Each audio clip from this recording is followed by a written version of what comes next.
Demak, savol berishibdi. Xavotir, keyin kambag'allik va bir o'zi qolib ketishdi o'rtasida nima umumiylik bor? Endi bu umumiylik, qadrdonlar, yaxshilab fikrlasangiz, bu sizni yo'qligingiz. Qaysi ma'noda sizni yo'qligingiz? Siz ishtirok etmayotganingizda gap. Siz uyg'onsangiz, siz ishtirok etishni boshlasangiz, siz kirishsangiz, siz birovlarga quloq solib, o'zingizni yo'q qilib yuborib, birovlarning gapini muhim qilmasdan, o'zingizni qalbingizga quloq solib, siz o'zingiz ichingizdan to'g'ri deb hisoblaganingizday qilishni boshlasangiz, ana o'shanda xavotir ham bo'lmaydi, bir o'zingiz ham qolmaysiz. Nega odam bir o'zi qoladi? Chunki u o'zini ikkinchi, uchinchi, to'rtinchi o'rinlarga qo'yib oladi-da. Shuning uchun keyin bir xil odamlar, endi biz qaysi bir o'zi qolish haqida gapiryapmiz? Bir xillarga bir o'zi qolish yoqadi. O'zini o'zi mazza qiladi. Bir o'zi yursa bundan rohatlanadi. Bu odamlar bir o'zi emas. Bu odamlar o'zini o'zi yaxshi ko'radi. O'shaning uchun bularda bir o'zi qolib ketgan yoki bo'lmasa yakkalanib qolgan deb ayta olmaymiz. Bular boshqalar bilan ham zo'r bo'lib yuraveradi. O'zi ham zo'r bo'lib yuraveradi. Chunki bular o'zini borligidan mazza qiladigan odam.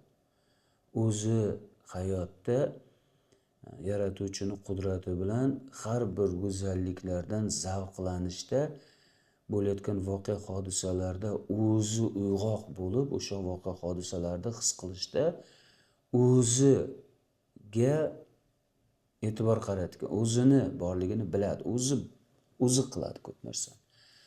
Lekin tabiiy hol taqdirda ishtirok etib ketaveradi, taqdir aytgandek bo'ladi, lekin o'sha paytda bu o'zi ongli bo'lib turadi, o'zi uyg'oq bo'lib turadi.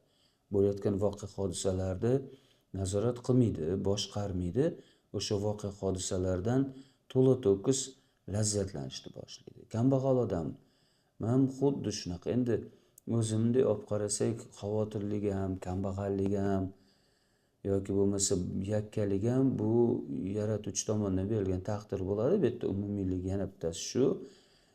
Yana bitta umumiylik odam o'zidan voz kechib yuborishi, yana bitta umumiylik odam ishtirok etmasligi. Qaysi ma'noda? Ularni o'zgartirishda emas, ularni zavqlanib, rohatlanib o'sha holatlarni boricha qabul qilishda. Va umumiyligi shuki, bir xillar shu holatga tushsa, nolib noshukur bo'ladi. Yana bir umumiyligi shuki, kimlardir shu holatga tushishi bilanoq o'zi uyg'onib, o'sha holatlardan tez chiqib ketadi. Ya'ni umumiylik shuki, yo o'zingizni uyg'otadi bu voqealar, sizni uyg'otadi. Yo bo'lmasa, siz o'zingiz o'sha voqeaga tushganda o'zingizga o'zingiz nuqta qo'yib qo'yasiz. Ana yana bitta umumiyligi ko'p. Biz aynan bitta umumiylik haqida gapira olmaymiz.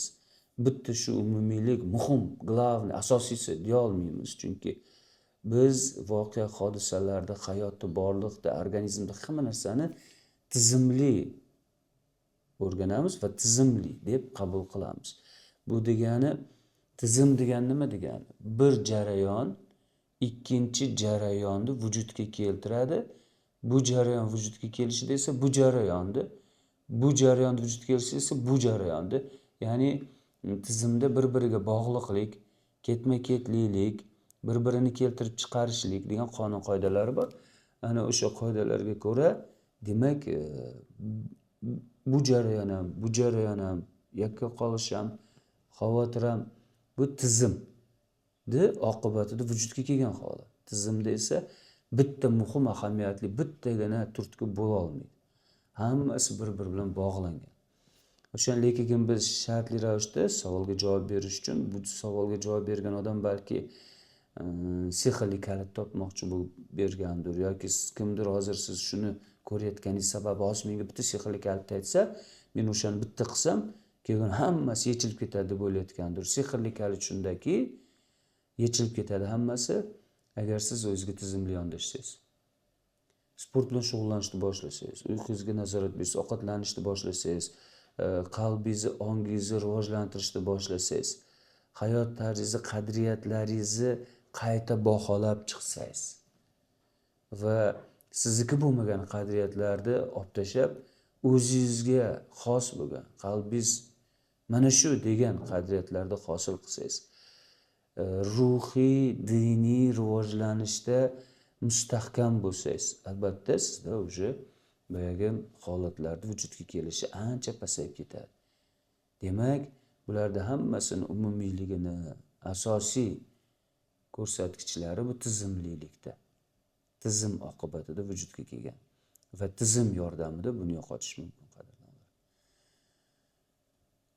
Savol bergan odam nimani kutgan bilmayman, lekin mana demak biz siz bilan tizimga keldik.